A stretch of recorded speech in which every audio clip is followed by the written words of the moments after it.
Welcome back to my channel. Today topic ఏంటంటే degree first year Telugu first lesson కోసం ఈ రోజు వీడియోలో మనం తెలుసుకుందాం. పాఠంలోకి వెళ్లే ముందు మన ఛానల్ని ఫస్ట్ టైం ఎవరైతే చూస్తున్నారో లైక్ చేసి షేర్ చేసి సబ్స్క్రైబ్ చేయండి. ఇప్పుడు లేట్ చేయకుండా పాఠంలోకి వెళ్ళిపోదాం. పాఠం పేరు రాజనీతి. కవి నన్నయ్య. ఇతను ఆంధ్ర మహాభారతంలోని 18 పర్వాలను తెలుగులోకి అనువదించిన వారిలో ఇతనొకరు. ఈ పాఠం సభా పర్వం నుండి తీసుకునబడింది. 11వ శతాబ్దానికి చెందిన కవి. ఇతను రాజరాజ నరేంద్రుని ఆస్థాన కవిగా పనిచేశారు. ఇతని రచనలు ఇంద్ర విజయం, ఆంధ్ర శబ్ద చింతామణి. ఇతని బిరుదులు ఆది కవి, శబ్ద శాసనుడు, వాగన శాసనుడు. ఇతని శైలి అక్షర రమ్యత, ప్రసన్న కథ, కవితార్థ యుక్తి. ఇప్పుడు పాఠం సారాంశంలోకి వెళ్తే ధర్మరాజు, పాండవులు ఉంటారు. పాండవుల్లో ప్రథముడు ధర్మరాజు కాబట్టి ఈ పాఠంలో ధర్మరాజు ముఖ్య పాత్రగా పోషిస్తాడు. పాండవులు అందరూ కలిసి ఒక శుభముహూర్తాన మయసభలోనైతే సమావేశం చేసుకొని ఉంటారు. అలాగే వివిధ రాజులు అందరూ కలిసి ఆ మయసభలో సమావేశం చేసుకొని ఉంటారు. అక్కడ సుత మహర్షి కూడా ఉన్నారు. ఇక్కడైతే ధర్మరాజు అందరి నుంచి ఆశీర్వాదాలు తీసుకుంటూ ఉంటారు. ఇంతలోని నారద మహర్షి ఆ మయసభలో జరిగేటువంటి సమావేశం ఎవరైతే పెద్ద ఉన్నారో ధర్మరాజు దగ్గరికి నారద మహర్షి వస్తాడు. ఆ నారద మహర్షి మంచి మంచి రాజకార్యాలు మరియు రాజదక్షత అలాగే రాజనీతి ధర్మరాజుకు చెప్పేటువంటి పాఠమే రాజనీతి పాఠం. ఈ పాఠం మొత్తం నారదుడు చెప్పే మాటలే ఉంటాయి. ఎవరికి చెప్తున్నాడు నారదుడు అంటే ధర్మరాజుకు చెప్తున్నాడు. ఎందుకంటే ధర్మంతో పాలించే రాజు కాబట్టి. ఈ విధంగా పాలిస్తే మంచి గొప్ప రాజు అవుతావని చెప్పి అంటాడు. నారదుడు రాజధర్మముల కోసం చెప్తాడు. అందులో మొదటిది ధర్మార్థ కామములు.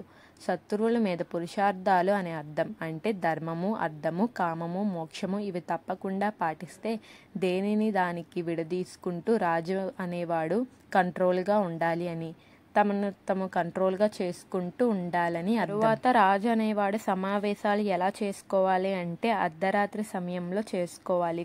కొన్ని పెద్ద విషయాలు అర్ధరాత్రి తర్వాత మాట్లాడుకోవడం మంచిది అని చెప్తాడు. తరువాత యోగ్యులుగా ఉన్నవారికి పదవులు ఇవ్వాలని అంటాడు.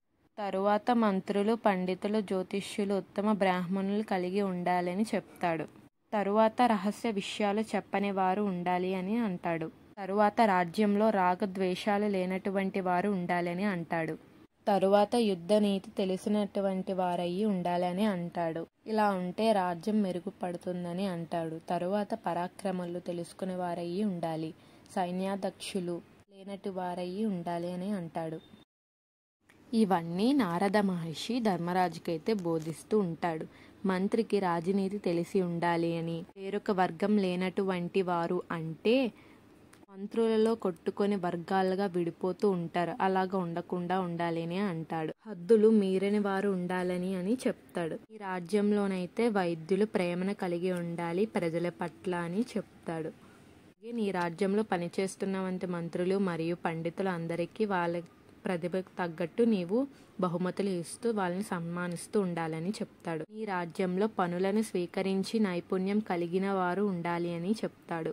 కానీ నీ రాజ్యంలో ఉత్తమ, మధ్యమ, అధమ మనుషులు ఉంటారు. వాళ్ళతో జాగ్రత్త.